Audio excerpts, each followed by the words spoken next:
எல்லாருக்கும் வணக்கம். எல்லோரும் எப்படி இருக்கீங்க? இங்கே பாருங்கள், டெல்லியில் செம்மையாக குளிருது, நடுங்குது. காலையில் 5 மணிக்கு எழுந்திரிச்சு ஒர்க் அவுட் எல்லாம் பண்ணிவிட்டு அப்புறம் வந்து வீட்டு வேலையெல்லாம் செய்யலான்னு சொல்லி பார்த்தோம்னா முடியலை. ஆனால் ரொம்ப குளிருது. இதோட வேலை செஞ்சுக்கிட்டு இருக்கேன். இங்கே பாருங்கள், வெளியே பார்த்தீங்கன்னா ரொம்ப பயங்கரமாக குளிருதுங்க ஃப்ரெண்ட்ஸ். எவ்வளோ பனி விழுது பாருங்கள். இதோட எழுந்திரிச்சு ஹஸ்பண்ட் 5 மணிக்கெல்லாம் ரன்னிங் ஓட போயிருக்காங்க.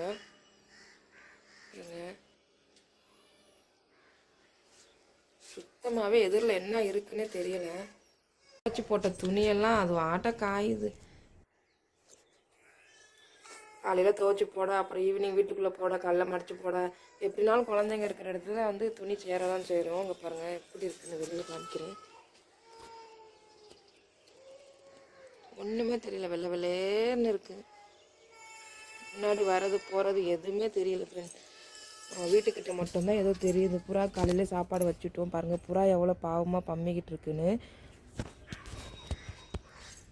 நானும் இன்னும் வேலை பார்க்கணும். காலையில் எழுந்திரிச்சு வந்து பாதி வேலையை முடிச்சுட்டு இங்கே வந்து சமையல், காலையில் டிஃபன் அப்பப்போ சுட சுட செஞ்சு சாப்பிட்டா தான் ஃப்ரெண்ட்ஸ் நல்லாயிருக்கு.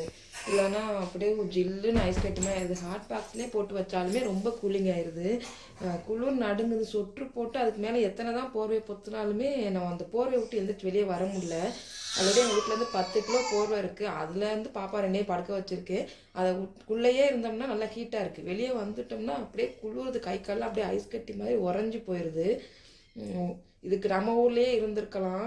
இந்த அளவுக்கு குளிராது, மெயின்டைன் பண்ணிக்கலாம்னு நினச்சி தான் வந்தோம். ஆனால் இந்த மாதிரி குளிரதை பார்த்தா அடுத்த வருஷமெல்லாம் இந்த ஜனவரி சீசன்லாம் நம்ம ஊருக்கு போயிடணும் அப்படின்னு தான் தோணுது. வெளியே வந்து லைட் போட்டிருக்கிறதுனால வெளிச்சமாக இருக்குது. உள்ளே பாருங்கள் பாப்பா குட்டிஸ் எப்படி படுத்துருக்காங்கன்னு. கீழே ஒரு 5 கிலோ போர்வை இருக்குது, மேலே 5 கிலோ போர்வையை போட்டு அதுக்கு மேலே தான் குட்டி மாவு 2 படுக்க வச்சுருக்கு.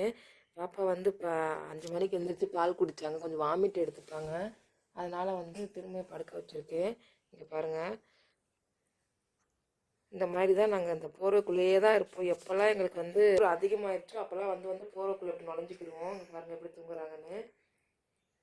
எந்திரிச்சு நகர முடியல. பக்கத்துலேயே இருந்தால் நல்லா படுத்துருக்காங்க. எந்திரிச்சிட்டோம் நகர்ந்துட்டோம் அப்படின்னா அவங்களுக்கு ஒரு மாதிரி ஆயிடும். திரும்ப வந்து எழுப்பி விட்டுறாங்க.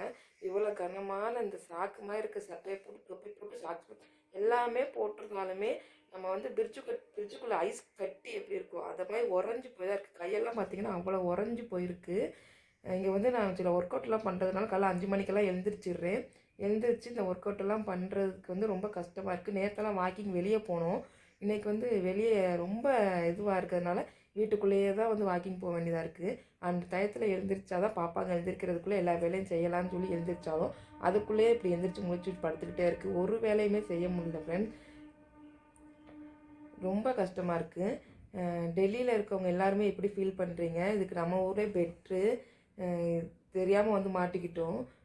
போன வருஷம் இருந்தோம், ஆனால் இந்த அளவுக்கு தெரியலை. இப்போ வேறு 2 நாளைக்கு ஹெவியான குளிர்னு சொல்லியிருக்காங்க. எப்படி சமாளிக்கிறதுனே தெரியல.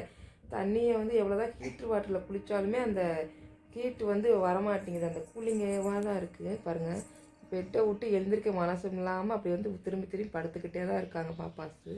இன்றைக்கி காலை டிஃபன் வந்து சூடாகவே மேகி செஞ்சு சாப்பிட்டாங்க.